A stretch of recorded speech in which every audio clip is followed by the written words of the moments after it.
Shalom, selamat malam Bapak Ibu Saudara yang dikasih dalam Tuhan. Bersyukur karena malam hari ini kita boleh kembali sama-sama merenungkan firman Tuhan sebelum kita beristirahat. Ya, melalui program Bible and Bed ini, saya mengajak setiap kita umat Tuhan untuk selalu mengingat kebaikan Tuhan. Bahkan ketika kita akan naik tempat tidur, ketika kita akan beristirahat, biarlah yang kita pikirkan, yang kita ingat, yang kita renungkan bukanlah apa yang kita menyakiti hati kita, apa yang membuat kita kecewa sepanjang hari ini. No. Yang kita ingat hanyalah kasih dan kebaikan Tuhan. Yang kita ingat hanyalah apa yang menjadi janji Tuhan dalam hidup kita. Karena itu melalui program Bible and Bed ini, saudara, saya ajak setiap kita umat Tuhan, ayo sama-sama renungkan firman Tuhan. Baik di pagi hari maupun di malam hari, kita berterima kasih sama Tuhan. Ingat selalu apa yang menguatkan hidup kita untuk tetap terus bersyukur kepada Tuhan.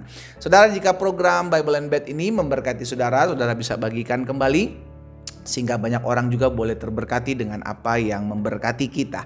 Dimanapun Bapak Ibu Saudara berada, malam hari ini saya kembali mengajak setiap kita untuk merenungkan firman Tuhan. Kita berdoa, kita datang sama Tuhan. Bapak, terima kasih buat sepanjang hari ini. Kami mengucap syukur karena Tuhan yang tolong kami, Tuhan yang sertai kami, Tuhan yang pelihara kami, sehingga di sepanjang hari ini kami boleh melewatinya. Kami tahu bukan karena kuat dan gagah kami, tapi karena kuasa Tuhan yang menyertai dan memelihara kami. Kami akan beristirahat, namun sebelum beristirahat kami rindu Tuhan sampaikan sesuatu bagi kami, sehingga firman-Mu terus membersihkan hati kami. Tuhan, firman-Mu membersihkan pikiran dan hidup kami. Di dalam nama Tuhan Yesus Kristus kami berdoa. Haleluya. Amin, amin. Puji Tuhan. Saudara dikasih dalam Tuhan, kita harus tahu bahwa ketika Tuhan melakukan sesuatu dalam kehidupan kita, maka itu yang harus kita ingat gitu ya, sebagai bentuk kebaikan Tuhan. Sehingga ketika kita diperhadapkan dengan keadaan situasi yang sulit, keadaan yang membuat kita khawatir, membuat kita takut, kita ingat, oh iya ya, kalau kemarin aja Tuhan tolong saya, maka sekarang pun Tuhan pasti tolong saya. Oh iya ya, kemarin Tuhan aja bela perkara saya, maka hari ini juga pasti Tuhan bela perkara saya. Nah, itu yang diajarkan Tuhan kepada bangsa Israel dan juga buat setiap kita yang hidup di zaman ini, saudara. Di dalam Keluaran pasal 13 ayat yang ke-8. Keluaran 13 ayat yang ke-8. Firman Tuhan bilang begini, pada hari itu haruslah kau beritahukan kepada anakmu laki-laki. Ibadah ini adalah karena mengingat apa yang dibuat Tuhan kepadaku pada waktu aku keluar dari Mesir. Jadi Tuhan mengajarkan kepada bangsa Israel untuk mengingat perbuatan tangan Tuhan ketika mereka dibawa Tuhan dari keluar dari Mesir masuk ke dalam tanah perjanjian. Dan Tuhan bilang nanti ibadah ini harus terus diadakan ya, gitu loh saudara. Nah, jadi Tuhan ingatkan juga, nanti kalau anak-anak kamu tanya kenapa ibadah ini diadakan, maka kamu sebagai orang tua harus ingatkan, ibadah ini karena mengingat apa yang dibuat Tuhan kepadaku pada waktu aku keluar dari Mesir. Jadi sudah dikasih dalam Tuhan, setiap kali kita mengalami sesuatu, campur tangan Tuhan, ada kuasa Tuhan, ada mujizat Tuhan, ingat itu. Sama-sama bilang sama saya, kebaikan Tuhan harus saya ingat. Nah, bangsa Israel diingatkan bahwa setiap kali mereka beribadah, tanda mereka mengingat akan kebaikan Tuhan, gitu loh. Jadi ketika mereka beribadah, ibadah itu adalah bentuk di mana mereka bersyukur, berterima kasih, dan mengingat bahwa Tuhan kemarin udah tolong kita loh. Jadi setiap kali mereka adakan ibadah, pasti karena ada sesuatu yang pernah Tuhan buat, gitu. Jadi kalau kita tanya apa sih esensi ibadah itu? Ibadah itu adalah untuk mengingat kebaikan Tuhan yang pernah Tuhan buat dalam hidup kita. Jangan sampai kita salah motivasi kita datang beribadah untuk mendapatkan sesuatu dari ibadah. Itu salah gitu loh saudara. Jadi itu bukan esensi ibadah. Ada orang kan, saya datang ibadah ya supaya Tuhan memberkati toko saya. Saya datang ibadah ya supaya Tuhan memulihkan rumah tangga saya.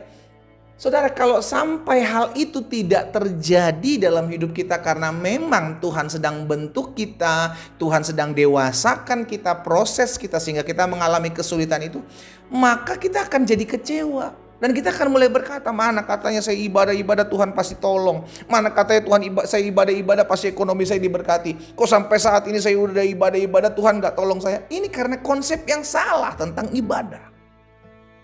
Akhirnya orang jadi kecewa, gak mau datang lagi ibadah. Kenapa? Karena konsep pemikirannya salah. Oh, saya ibadah untuk diberkati. Oh, saya ibadah untuk terima mujizat. Itu bonus, saudara. Gak usah dikejar. Kita beribadah untuk mengingat akan kebaikan Tuhan, bukan untuk menuntut sesuatu dari Tuhan.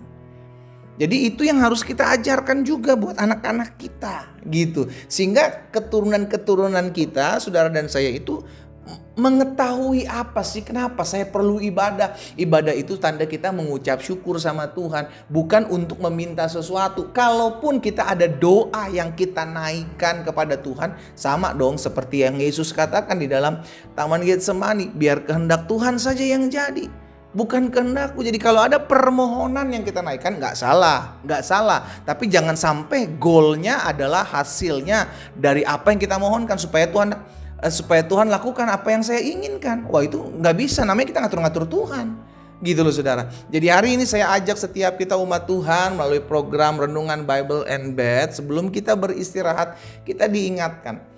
Ya, ketika kita merenungkan firman Tuhan, kita belajar sesuatu. Ada sesuatu yang kita dapati yang mengubah cara berpikir kita, yang mengubah mindset kita.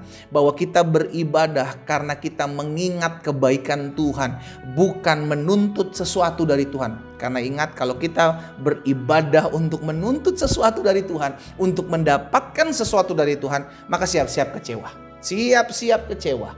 Ya, saudara dikasih dalam Tuhan, kita berdoa sehingga cara pemandangan, cara pandang kita, cara berpikir kita tentang ibadah itu benar di hadapan Tuhan. Kita bawa korban kita sebagai berterima kasih, bentuk terima kasih sama Tuhan.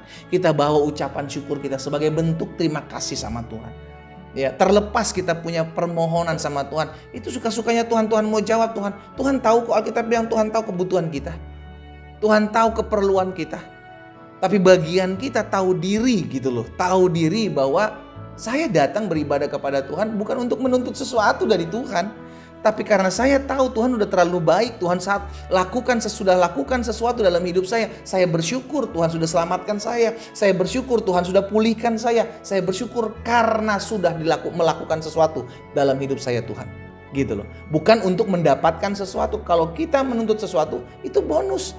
Oh, Tuhan mau kasih, tapi kita sebagai bentuk terima kasih kita sama Tuhan, kita beribadah.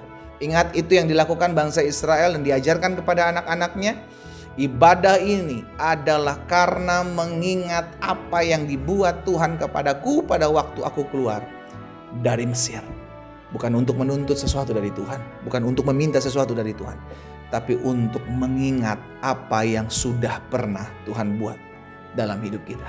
Itulah ibadah. Kita berdoa, kita datang sama Tuhan. Bapa, malam hari ini kami bersyukur.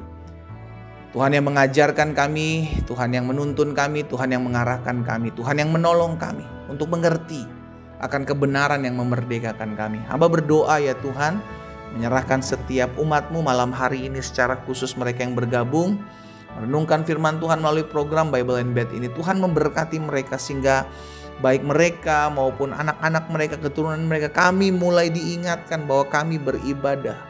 Tanda kami bersyukur mengingat akan kasih dan kebaikan pertolongan Tuhan. Bukan karena kami menginginkan sesuatu atau menuntut sesuatu dari Tuhan. Hamba berdoa ya Tuhan, di dalam nama Yesus, Tuhan mampukan kami untuk memahami dan belajar terus akan kebenaran firman Tuhan. Karena kami percaya kebenaran itu memerdekakan kami. Hamba berdoa juga menyerahkan umat-Mu satu persatu dalam tangan Tuhan. Yang sakit Tuhan jamah dan sembuhkan. Yang berbeban berat Allah beri kekuatan, beri pengharapan, beri damai di hati mereka. Bahkan tak lupa kami terus ucapkan berkat Indonesia diberkati Tuhan. Indonesia penuh kemuliaan Tuhan. Indonesia damai, Indonesia bangkit, Indonesia diberkati.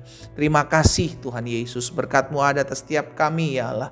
Kami akan beristirahat, kami akan tidur. Kami bangun besok pagi karena Tuhan memelihara kami sepanjang malam ini. Dalam nama Yesus Kristus Tuhan kami berdoa. Haleluya. Amin. Selamat beristirahat saudara, Tuhan Yesus memberkati kita.